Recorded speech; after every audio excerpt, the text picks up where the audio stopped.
Well, hi again, everyone. It's Rob Ryder, and it is Saturday, the 11th of January, 2025. And today, slap a bankster with a TILA complaint, maybe a Truth in Lending Act complaint, which you don't send to the Consumer Finance Protection Bureau, as they may lead you to believe. There's actually other places to send it to, which I've talked about in past videos. We'll review in just a second. But yeah, so that being the case, so what would you complain about? And that's what this video is about. It's a really simple process, as it turns out. They don't want you to send a lot of documents and so forth. They just want you to fill the complaint out and send it to them.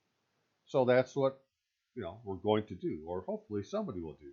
Myself, I can't do it. I don't have a loan, but somebody has to do it. Somebody has to pierce the veil. So you can do it online. You can fax it. Da da da da da da da da da. So let's see what that's all about. And I am Rutluski Robert Allen, DOD ID number 12112800006, a U.S. Army indefinite enlistee, also known as Rob Ryder. Email address is courtofrecord@aol.com.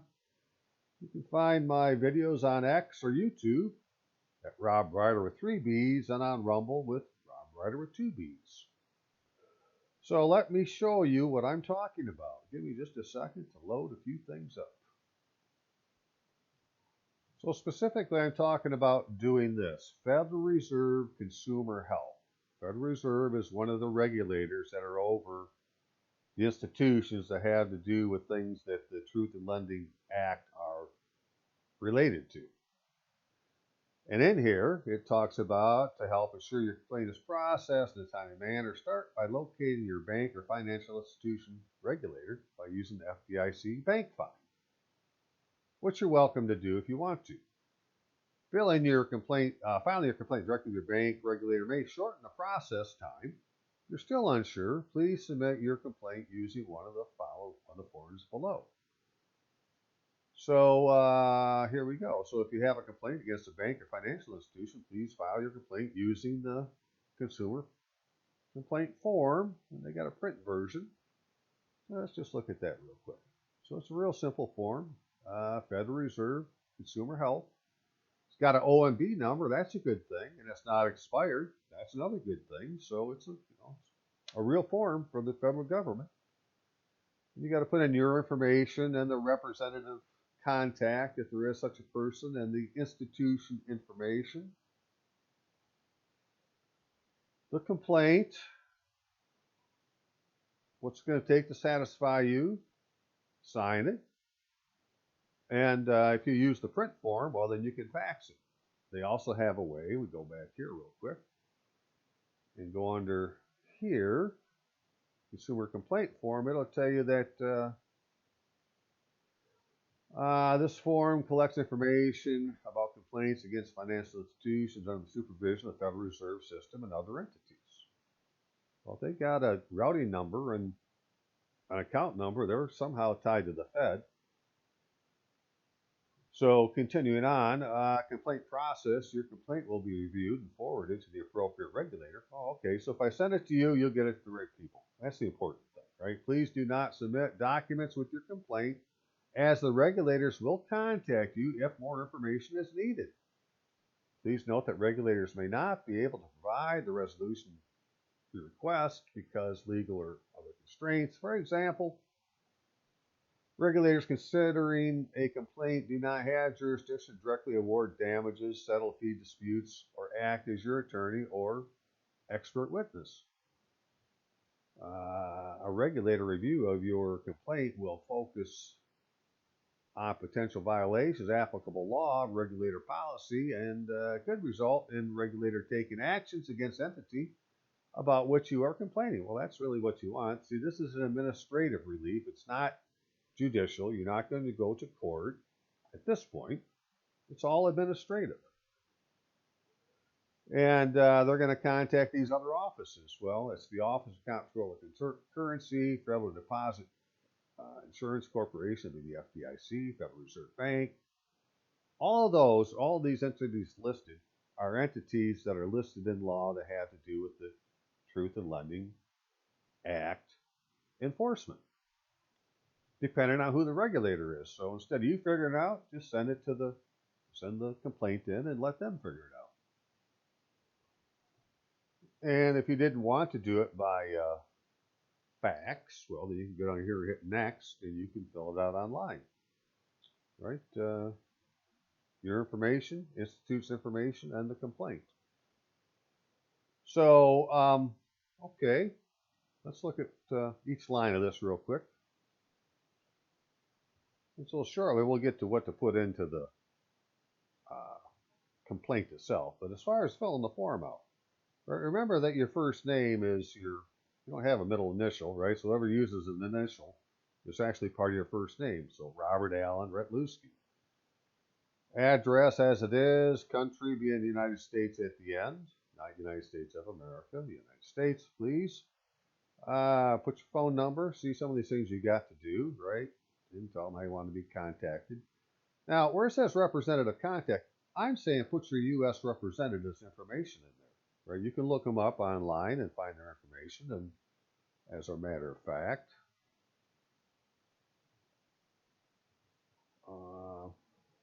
here's mine, Congressman John Muhlenar, right? Got 3 different locations. So I'm going to take the easiest one to fill in the blank because I don't have much space to do. So I'd use the Clare office, right? And put them on there, and now they're going to contact him, and now your U.S. Congressman knows what the hell's going on, and we're going to make the government work the way it's supposed to.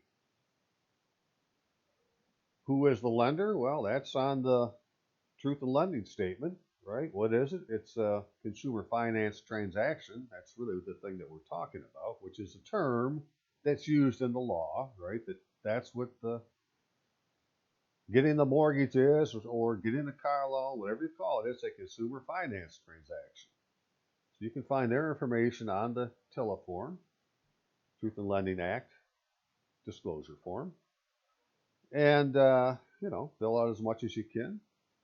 And then the complaint. So here, this is just an idea that the truth in lending disclosure I was provided by the lender discloses a grossly inaccurate APR or finance charge. If the disclosed APR is correct, then the disclosed finance charge is understated. Or if the disclosed finance charge is correct, then the disclosed APR is overstated. In either case, the error is far outside allowable tolerances. If this transaction was closed, then the lender committed a crime. If the transaction is not closed, then I have been deceived by the lender and I rescind the contract. I am including a copy of the disclosure and, like I said, now I read this later. We're not going to do this part. That's got to go. You're not going to send them anything. Right? They just want the complaint. You're going to send that later, right? So don't worry about it. But if the regulator needs it, they're going to contact you according to what they said. So, well, what do you want done? I want you to please use administrative enforcement actions to punish wrongdoing, return my payments, compensate my damages, and provide a complete remedy in equity. Something like that. Very simple, easy peasy. So again, we're not talking about doing anything with the Consumer Finance Protection Bureau, right? That's not where this is going. It's not the Federal Trade Commission, which are supposed to have something to do with protecting you. No, this is going directly to the regulators. And who those regulators are in Title 12 of the United States Code, which has to do with banks and banking under subsection 1813Q, appropriate federal banking agency, which lists the Office of Comptroller, Federal Deposit Insurance, Board of Governors.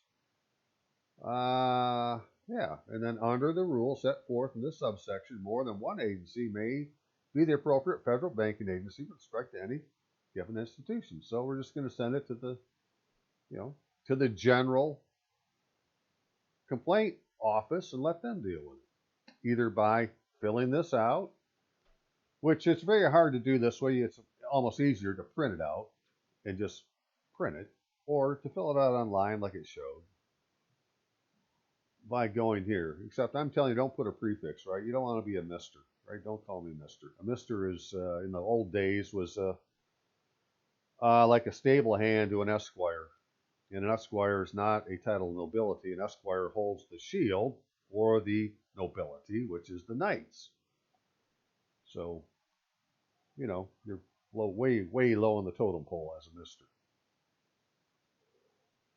And this document, which is Mortgage Disclosure Improvement Act, correct disclosure of an overstated APR, which is an article written by a senior examiner of Federal Reserve Bank of New York, so he probably knows a bit about this. And this thing about overstated or understated APR and financial, right? Where are you at? Understated finance charges. These documents, in case I forget to put the links, are linked in the last video I did, which is Truth in Lending Will Set You Free.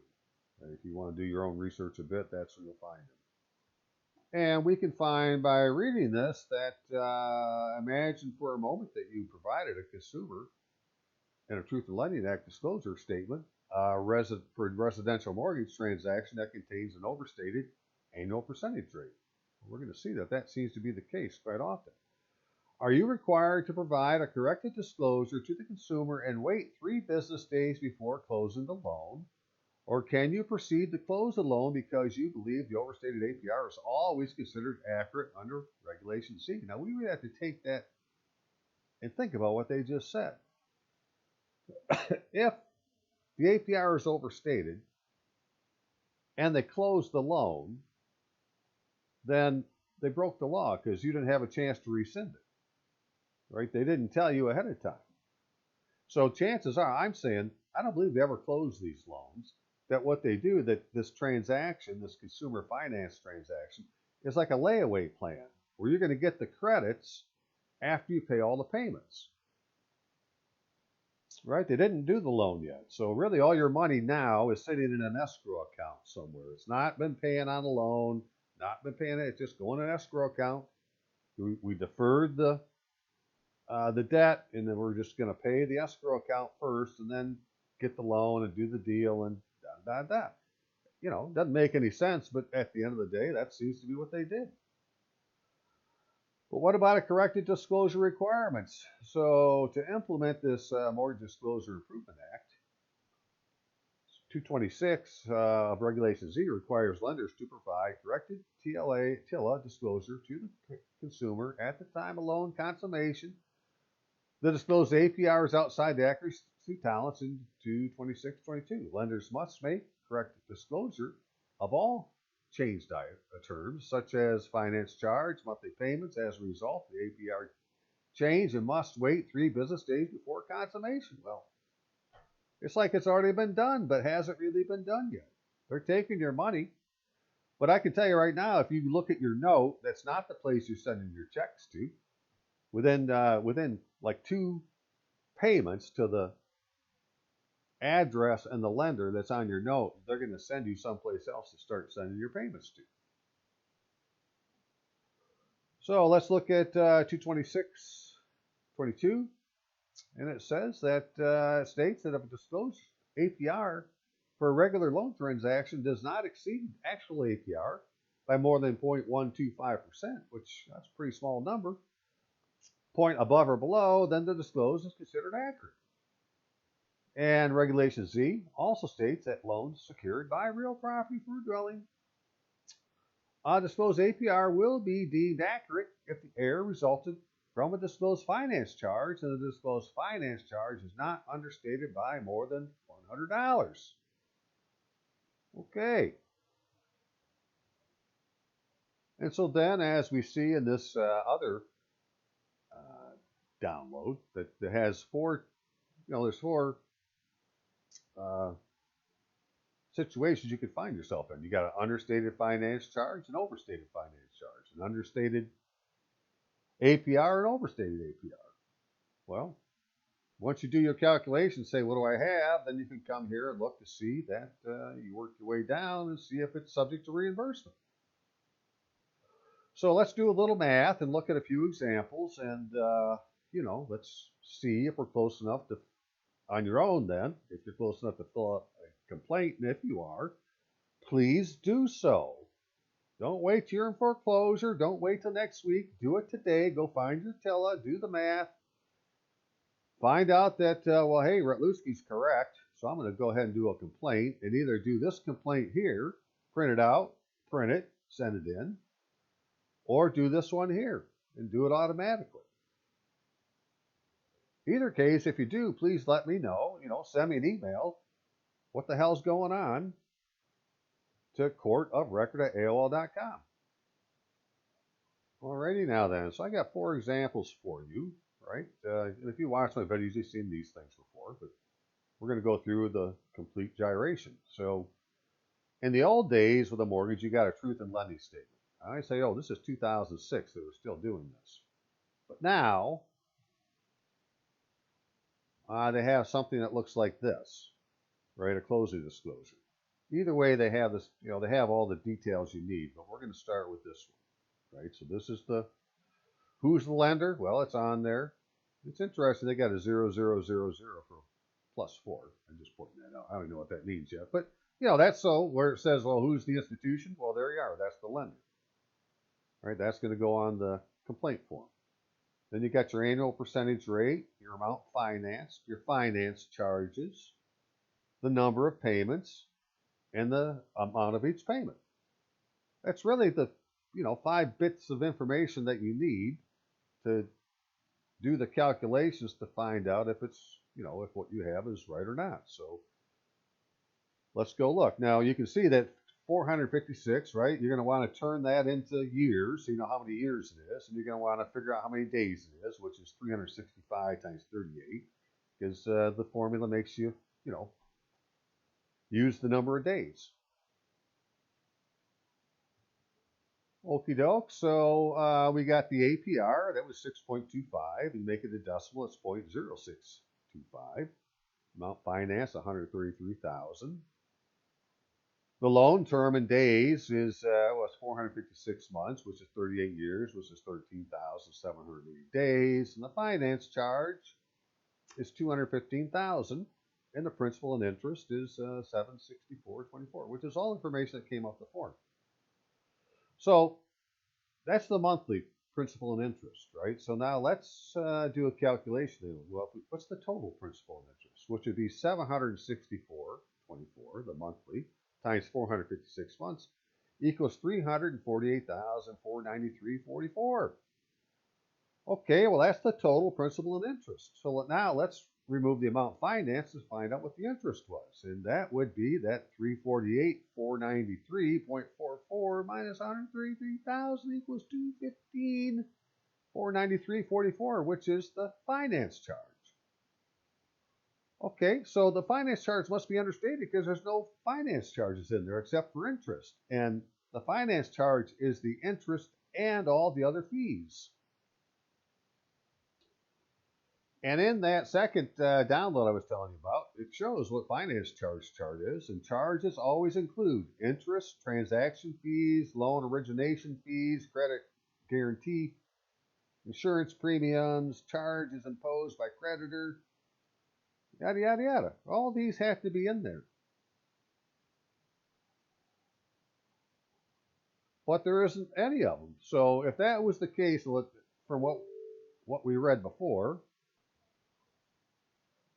right, that if there's an error more than $100 understated, then the thing is wrong, right? Regulations Z also states that loans secured by real property dwelling disclosed APR will be deemed accurate if the error resulted from a disclosed finance charge, and the disclosed finance charge is not understated by more than $100. Well, it is, right? Because the bank didn't do this for free, right? The amount of the interest is the total finance charge. Then where's the fees for the bank? They're not in there. It's understated. It's a crime.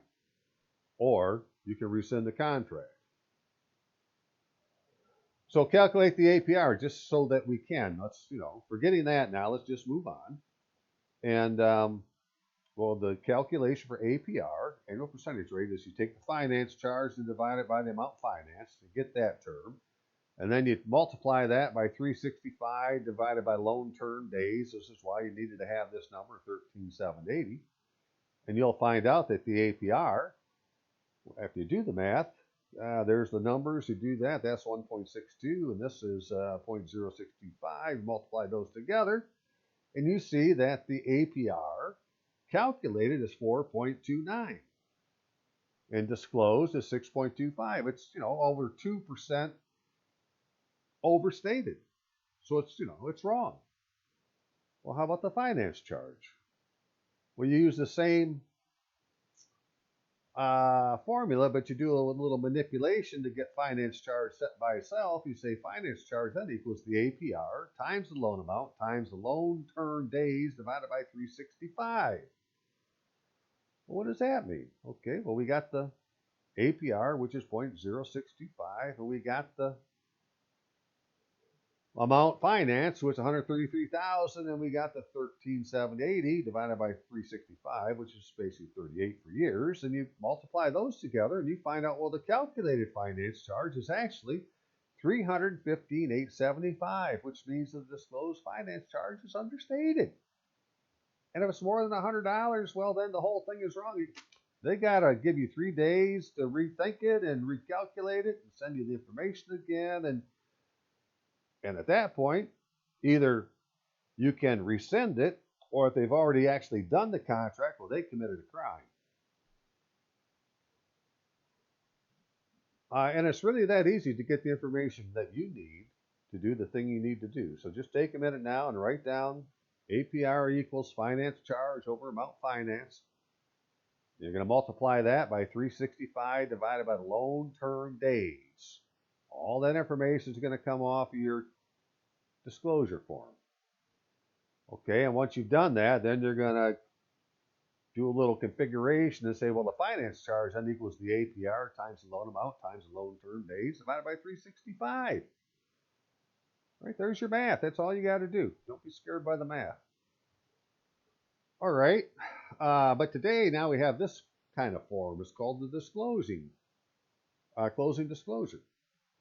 And on the first page, you're going to have information like the loan amount, the interest rate, the monthly payments, the loan term in years, who the lender is,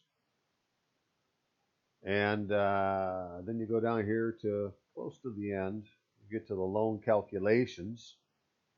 You got the finance charge, the amount financed, the annual percentage rate, and down here is the information for the lender, right? So now you know who to put down as the institution on your complaint and all the other bits and pieces. But as you can see here, this shows the amount financed being 356, but the amount of the loan was 363. Now, why is that? Which one do you use? Well, I did it with both. Okay, so the APR is 6.781. The loan amount was 363,298, but the amount financed is 356,168, which is $7,129 difference. So where did that money go to?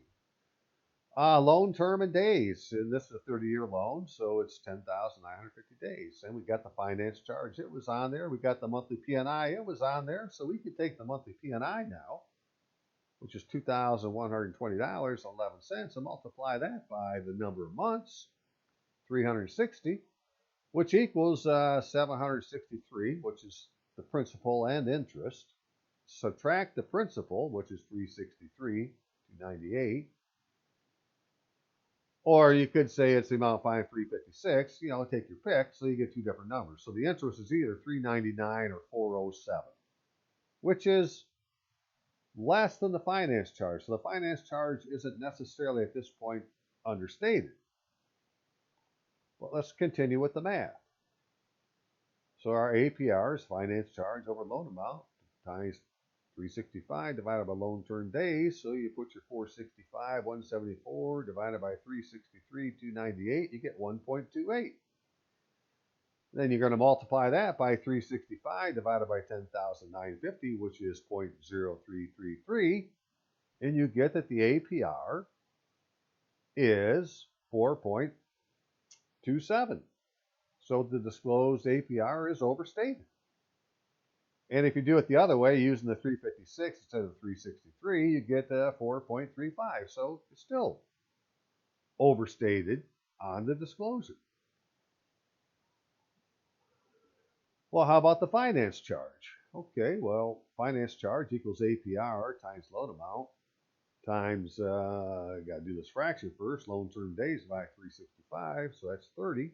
So we're going to take 0.678, got to make it a decimal, multiply it by 363, 298, and you get that the finance charge is actually 739,057. So if we use the finance charge that was on there, then the disclosure is understated.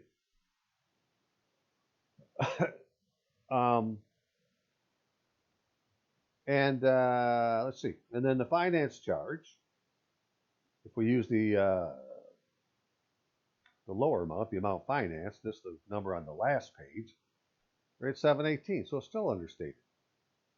But one thing we didn't look at, we do that right now. When we did this earlier, right, there's the APR. We said it was 4.27 calculated. Now let's go look at the loan. This says that the interest rate for the loan was 5.75%. Then how in the heck could there be a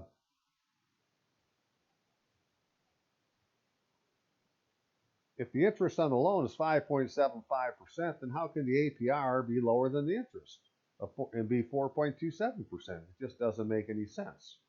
So again, we don't have to figure it all out. We just say, hey, there's errors. Let's fill out the form, send it in, and let the regulator figure it out if they did it right or not. So I'm just saying, this is a case where, well, the finance charge is not necessarily understated based on these numbers we're using, but there must be something wrong with the when you use those numbers to calculate the APR, because the APR comes in even lower than the interest rate. Right, which is 5.75%. Can't be right. Cannot be right.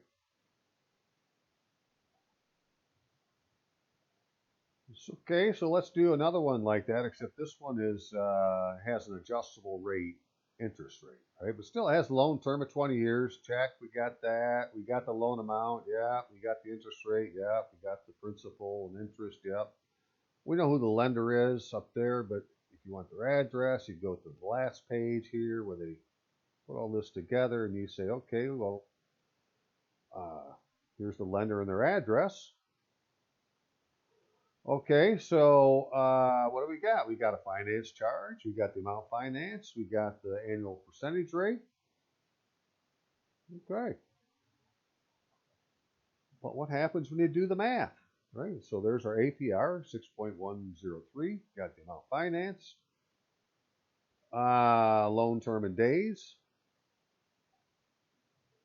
It's a 20-year loan. That's 240 months or 7,300 days. We know what the finance charge is. We know what the monthly P&I is. So let's start at the beginning. Well, if we take, what's the total principal and interest? Which is 841 times 240. It's just 201,480 or 840. And now we want to know, well, let's take the principal out and see what it was.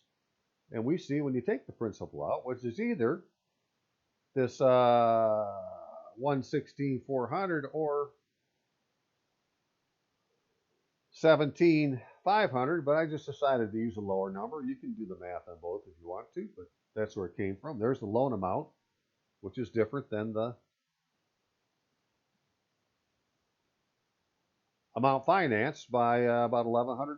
Now, where'd $1,100 go? Well, that's up to them to figure out.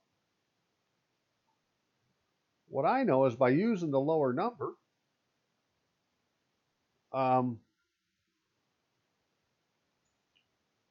the finance charge is, so the total interest is $85,440, which is, you know, about the same as the finance charge. So again, there's no other fees involved here.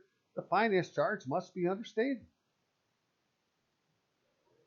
But we're going to calculate the APR as we've done before, right? You know the drill. Finance charge divided by amount financed is 85,438 divided by 116,400 is going to equal a fraction decimal point of 7340.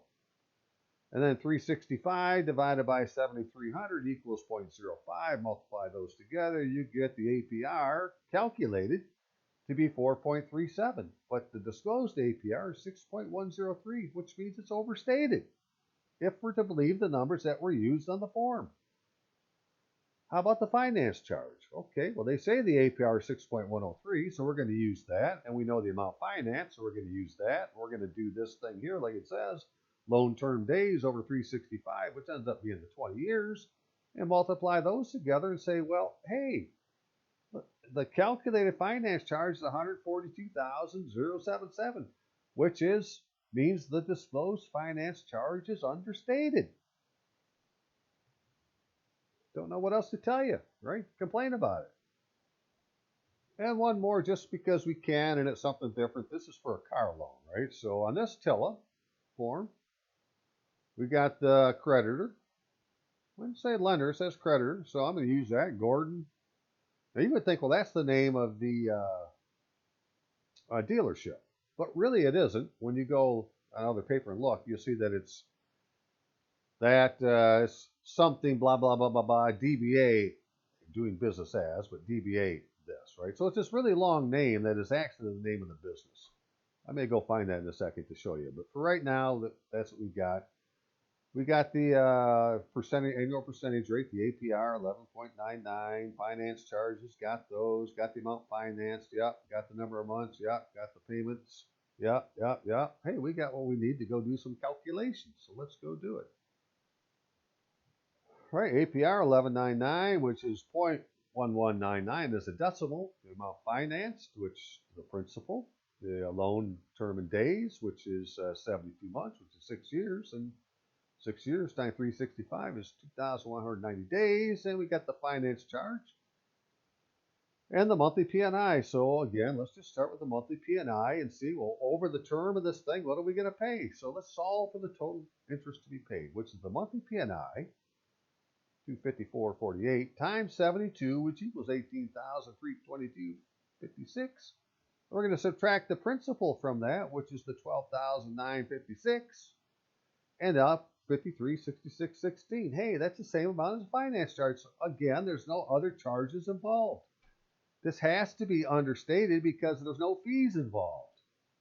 And it's not just the interest, it's the fees and interest. And they didn't do it for free, so it's wrong. Calculate the APR.